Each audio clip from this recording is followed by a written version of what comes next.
Railway में Shyam YouTube channel पर आप सभी लोगों का स्वागत है। आज के इस वीडियो में मैं आप सभी लोगों के लिए रेलवे ग्रुप डी में पूछे जाने वाले साइंस के अति महत्वपूर्ण प्रश्नों का प्रैक्टिस सेट लेकर के आया हूँ, जो आपकी एग्जाम के लिए सबसे ज़्यादा महत्वपूर्ण है। तो आज के इस प्रैक्टिस सेट को आपको शुरू से लेकर के एंड तक फुल वॉच करते रहना। वीडियो पसंद आए तो प्लीज़ आप लोग इस वीडियो को लाइक और चैनल को आप लोग सब्सक्राइब करना बिल्कुल ना भूलें। और कमेंट बॉक्स में आपको बताना कि आपने आज किस वीडियो में से कितने प्रश्न सही किए और ये वीडियो आपको कैसी लगी। तो चलिएगा फिर शुरू करते हैं आज का अपना ये साइंस के अति महत्वपूर्ण प्रश्नों का ये प्रैक्टिस सेट।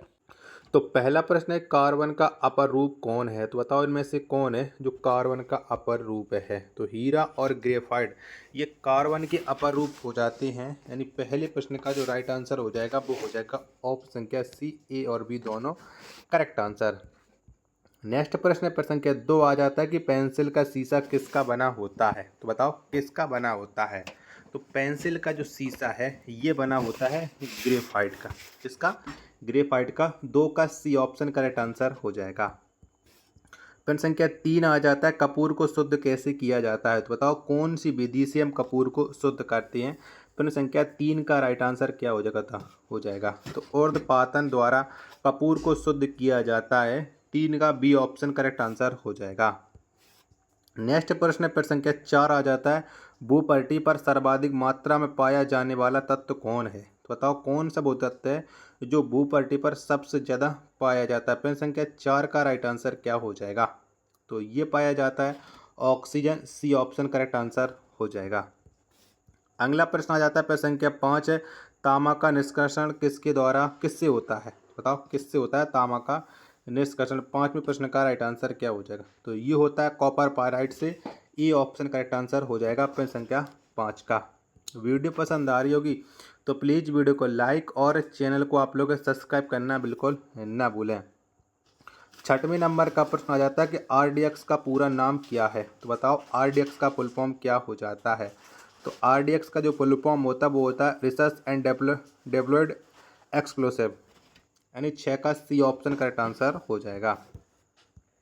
नेक्स्ट प्रश्न है प्रश्न संख्या 7 है कि डीडीटी किससे बनाया जाता है? तो बताओ किससे बनाते हैं हम डीडीटी को? 7वें प्रश्न का राइट आंसर क्या हो जाएगा? तो इसे क्लोरल से बनाया जाता है। सी ऑप्शन करेक्ट आंसर हो जाएगा। 8वें नंबर का प्रश्न है कि डायनामाइट का प्रमुख अयस्क क्या है? तो बताओ इनमें से कौन सा है जो डायनामाइट का प्रमुख अयस्क है? तो नाइट्रोग्लिसरीन डायनामाइट का प्रमुख अयस्क होता है। 8 का डी ऑप्शन करेक्ट आंसर हो जाएगा। नेक्स्ट प्रश्न है प्रश्न संख्या 9 आ जाता है कि पीतल किसका मिश्र धातु है? तो बताओ ये किसका मिश्र धातु होता है पीतल? तो पीतल जस्ता तथा तांबा का मिश्र धातु है। प्रश्न संख्या 9 का डी ऑप्शन करेक्ट आंसर हो जाएगा। 10वें नंबर का प्रश्न आ जाता है कि स्टील को कठोर बनाने के लिए उसमें क्या मिलाया जाता है? तो बताओ किसको मिलाने से स्टील है जो कठोर हो जाता है? प्रश्न संख्या 10 का राइट आंसर क्या हो जाएगा? तो क्रोमियम को मिलाने से स्टील है वो कठोर हो जाती है। 10 का डी ऑप्शन राइट आंसर हो जाएगा। नेक्स्ट प्रश्न है प्रश्न संख्या 11 के बेकिंग सोडा का रासायनिक नाम क्या है? तो बताओ कौन सा है बेकिंग सोडा का रासायनिक नाम? 11वें प्रश्न का राइट आंसर क्या हो जाएगा? तो सोडियम बाइकार्बोनेट ये बेकिंग सोडा का रासायनिक नाम हो जाता है। 11 का बी ऑप्शन करेक्ट आंसर हो जाएगा। नेक्स्ट प्रश्न है प्रश्न संख्या 12 कि पेट्रोल किसका मिश्रण है? तो बताओ किस किस का मिश्रण होता है पेट्रोल? 12वें प्रश्न का राइट आंसर क्या हो जाएगा? तो पेट्रोल या हाइड्रोकार्बन का मिश्रण है। 12 का डी ऑप्शन राइट आंसर हो जाएगा। नेक्स्ट प्रश्न आ जाता है प्रश्न संख्या 13 के हाइड्रोकार्बन का प्राकृतिक स्रोत क्या है? तो बताओ किससे हम हाइड्रोकार्बन को प्राप्त करते हैं? प्रश्न संख्या 13 का राइट आंसर क्या हो जाएगा? तो इसे कच्चा तेल से प्राप्त किया जाता है। ए ऑप्शन करेक्ट आंसर हो जाएगा। 14वें नंबर का प्रश्न आ जाता है कि वेल्डिंग में कौन सा गैस का प्रयोग होता है? तो कौन सी गैस का प्रयोग की जाती है वेल्डिंग करने में? 14 प्रश्न का आंसर आपको बताना है। चलिएगा मैं आपको ऑप्शन दिखा देता हूँ जिससे आप लोग इसका राइट आंसर डिसाइड कर सको। तो इसके राइट आंसर हो जाएंगे ए और बी दोनों, जो मैंने आपको ऑप्शन क्या दिखाए थे। वीडियो पसंद आ रही होगी तो प्लीज़ वीडियो को लाइक और चैनल को आप लोग सब्सक्राइब करना बिल्कुल ना भूलें। 15वें नंबर का प्रश्न आ जाता है, गोताखोर सांस लेने के लिए किस गैस का प्रयोग करते हैं? तो बताओ कौन सी गैस का मिश्रण रहता है जिससे गोताखोरों को सांस मिलती है? तो ये हीलियम और ऑक्सीजन दोनों गैसों का मिश्रण होता है। यानी 15 का ए और बी दोनों करेक्ट आंसर हो जाएंगे। ऑप्शन संख्या सी। 16वें नंबर का प्रश्न आ जाता है कि हृदय का पहला प्रतिस्थापन किन के द्वारा किया गया? तो बताओ किसके द्वारा किया गया था? हृदय का पहला प्रतिस्थापन। 16वें प्रश्न का राइट आंसर क्या हो जाएगा? तो ये डॉक्टर क्रिश्चियन वर्नार्ड ने किया था। 16 का ए ऑप्शन राइट आंसर हो जाएगा। 17वें नंबर का प्रश्न आ जाता है कि सबसे बड़ा स्तनी कौन है? तो बताओ इनमें से कौन सा है जो सबसे बड़ा स्तनी है? 17वें प्रश्न का राइट आंसर क्या हो जाएगा? तो ये है नीला व्हेल है। ए ऑप्शन करेक्ट आंसर हो जाएगा प्रश्न संख्या 17 का। 18वें नंबर का प्रश्न आ जाता है पक्षियों का अध्ययन क्या कहलाता है? तो बताओ क्या कहलाता है पक्षियों का अध्ययन? तो ये ऑर्निथोलॉजी कहलाता है पक्षियों का अध्ययन। 18 का बी ऑप्शन करेक्ट आंसर हो जाएगा। नेक्स्ट प्रश्न आ जाता है प्रश्न संख्या 19 से कि जनसंख्या का अध्ययन क्या कहलाता है? तो बताओ क्या कहती हैं जनसंख्या के अध्ययन को? तो इसे डेमोग्राफी कहा जाता है जनसंख्या के अध्ययन को। 19 का डी ऑप्शन करेक्ट आंसर हो जाएगा। आशा और उम्मीद है कि ये वीडियो आपको पसंद जरूर आ रही होगी। नेक्स्ट प्रश्न है प्रश्न संख्या 20 आ जाता है कि डीएनए फिंगरप्रिंट एंड डायग्नोस्टिक कहाँ अवस्थित है? तो बताओ ये कहाँ पर स्थित है? 20 में प्रश्न का राइट आंसर क्या हो जाएगा? तो ये स्थित है हैदराबाद में। ए ऑप्शन राइट आंसर हो जाएगा। 21 नंबर का प्रश्न आ जाता है कि पुरुषों की नसबंदी क्या कहलाता है? तो बताओ क्या कहलाती है पुरुषों की नसबंदी? 21 में प्रश्न का राइट आंसर क्या हो जाएगा? तो इसे वेसेक्टोमी कहा जाता है पुरुषों की नसबंदी को। 21 का जो राइट आंसर हो जाएगा वो हो जाएगा ऑप्शन संख्या सी। 22वें नंबर का प्रश्न है कि स्त्रियों की नसबंदी क्या कहलाता है? तो बताओ क्या कहते हैं स्त्रियों की नसबंदी को? 22वें प्रश्न का राइट आंसर क्या हो जाएगा? तो इसे ट्यूबेक्टोमी कहा जाता है। बी ऑप्शन राइट आंसर हो जाएगा।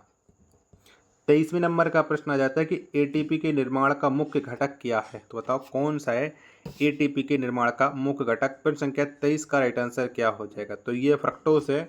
23 का डी ऑप्शन करेक्ट आंसर हो जाएगा। 24वें नंबर का प्रश्न आ जाता है कि वस्तु की मात्रा बदलने पर क्या नहीं बदलेगा? तो बताओ इनमें से क्या नहीं बदलेगा वस्तु की मात्रा बदलने पर? प्रश्न संख्या 24 का राइट आंसर क्या हो जाएगा? तो घनत्व तो नहीं बदलेगा।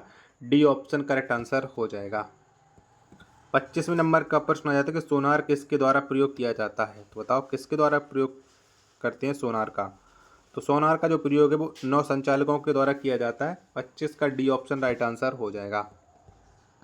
26वें नंबर का प्रश्न आ जाता है कि हॉर्न सिल्वर किसका अयस्क है? तो बताओ ये किसका अयस्क है हॉर्न सिल्वर? तो ये अयस्क होता है चांदी का। 26 का सी ऑप्शन करेक्ट, 26 का ए ऑप्शन करेक्ट आंसर हो जाएगा। 27वें नंबर का प्रश्न है कि रेडियो सक्रियता की इकाई क्या है? तो बताओ इनमें से कौन सी है जो रेडियो सक्रियता की इकाई हो जाती है? तो ये होती है क्यूरी। 27 का सी ऑप्शन करेक्ट आंसर हो जाएगा। 28वें नंबर का प्रश्न आ जाता है कि हाइड्रोजन के समस्थानिकों की संख्या कितनी है? तो बताओ कितनी है हाइड्रोजन के समस्थानिक? 28 का राइट आंसर क्या हो जाएगा? तो ये है 3। बी ऑप्शन करेक्ट आंसर हो जाएगा। आशा करता हूँ कि ये वीडियो आपको जरूर पसंद आ रही होगी। तो प्लीज़ आप लोग वीडियो को लाइक और चैनल को सब्सक्राइब करना बिल्कुल ना भूलें। नेक्स्ट प्रश्न है प्रश्न संख्या 29 की प्लास्टर ऑफ पेरिस का रासायनिक नाम क्या है? तो बताओ इनमें से कौन सा है? तो प्लास्टर ऑफ पेरिस का जो रासायनिक नाम है वो हो जाता है कैल्शियम सल्फेट हेमीहाइड्रेट। यानी 29 का डी ऑप्शन करेक्ट आंसर हो जाएगा। चलिएगा नेक्स्ट प्रश्न है प्रश्न संख्या 30 आ जाता है कि पेनिसिलिन एंटीबायोटिक कहाँ से प्राप्त होता है? तो बताओ हम कहाँ से प्राप्त करते हैं पेनिसिलिन एंटीबायोटिक को? 30 का राइट आंसर क्या हो जाएगा? तो ये प्राप्त की जाती है फफूंदी से। 30 का डी ऑप्शन करेक्ट आंसर हो जाएगा। 31वें नंबर का प्रश्न आ जाता है कि सफ़ेद स्वर्ण किसको कहा जाता है? तो बताओ किसको कहते हैं सफ़ेद स्वर्ण? तो ये प्लेटिनम को कहा जाता है सफ़ेद स्वर्ण। 31 का जो राइट आंसर हो जाएगा वो हो जाएगा ऑप्शन संख्या सी। 32वें नंबर का प्रश्न कि द्रव्य सोना कहलाता है? तो बताओ इनमें से कौन है जो द्रव्य सोना कहलाता है? 32वें प्रश्न का राइट आंसर क्या हो जाएगा? तो ये कहलाता है पेट्रोलियम। 32 का डी ऑप्शन राइट आंसर हो जाएगा। 33वें नंबर का प्रश्न है कि जिप्सम का रासायनिक सूत्र क्या है? तो बताओ इनमें से कौन सा है जो जिप्सम का रासायनिक सूत्र है? तो ये हो जाता है CaSO4 इंटू 2H2O। 33 का बी ऑप्शन करेक्ट आंसर हो जाएगा। 34वें नंबर का प्रश्न कि त्वचा का रंग किसके कारण होता है? तो बताओ किसके वजह से त्वचा का रंग होता है? तो ये त्वचा का जो रंग है वो होता है मेलानिन के वजह से। 34 का ए ऑप्शन करेक्ट आंसर हो जाएगा। 35वें नंबर का प्रश्न आ जाता है, कॉफ़ी किससे प्राप्त की जाती है? तो बताओ किससे प्राप्त करते हैं कॉफ़ी को? तो ये कॉफ़ी है बीज से प्राप्त होती है। 25 का सी ऑप्शन करेक्ट, 35 का सी ऑप्शन करेक्ट आंसर हो जाएगा। 36वें नंबर का प्रश्न आ जाता है कि प्राकृतिक रबड़ किसका बहुलक है? तो बताओ ये किसका बहुलक है प्राकृतिक रबड़? तो ये बहुलक होता है आइसोप्रीन का। 36 का बी ऑप्शन करेक्ट आंसर हो जाएगा। 37वें नंबर का प्रश्न है कि ऊतकों का अध्ययन क्या कहलाता है? तो बताओ क्या कहते हैं ऊतकों के अध्ययन को? 37वें प्रश्न का राइट आंसर क्या हो जाएगा? तो इसे हिस्ट्रोलॉजी कहा जाता है ऊतकों के अध्ययन को। 37 का डी ऑप्शन करेक्ट आंसर हो जाएगा। 38वें नंबर का प्रश्न आ जाता है कि प्रतिरोध का मात्रक क्या है? तो बताओ इनमें से कौन सा है जो प्रतिरोध का मात्रक? तो ये होता है ओम। 38 का डी ऑप्शन करेक्ट आंसर हो जाएगा। 39वें नंबर का प्रश्न आ जाता है कि समुद्र के जल में सर्वाधिक मात्रा में पाया जाने वाला तत्व है? तो बताओ इनमें से कौन सा है जो समुद्र में सबसे ज़्यादा मात्रा में पाया जाता है? तो सोडियम क्लोराइड पाया जाता है। 39 का सी ऑप्शन करेक्ट आंसर हो जाएगा। फिर संख्या 40 आ जाता है कि गैसोहॉल किसका मिश्रण है? तो बताओ किस किस की मिलने से गैसोहॉल बनता है? 40 का राइट आंसर क्या हो जाएगा? तो ये पेट्रोल तथा इथेनॉल का मिश्रण है गैसोहॉल। 40 का डी ऑप्शन करेक्ट आंसर हो जाएगा। आशा और उम्मीद है कि ये वीडियो आपको जरूर पसंद आई होगी। तो प्लीज़ वीडियो को लाइक और चैनल को सब्सक्राइब करना बिल्कुल ना भूलें। मिलते हैं नेक्स्ट वीडियो के साथ।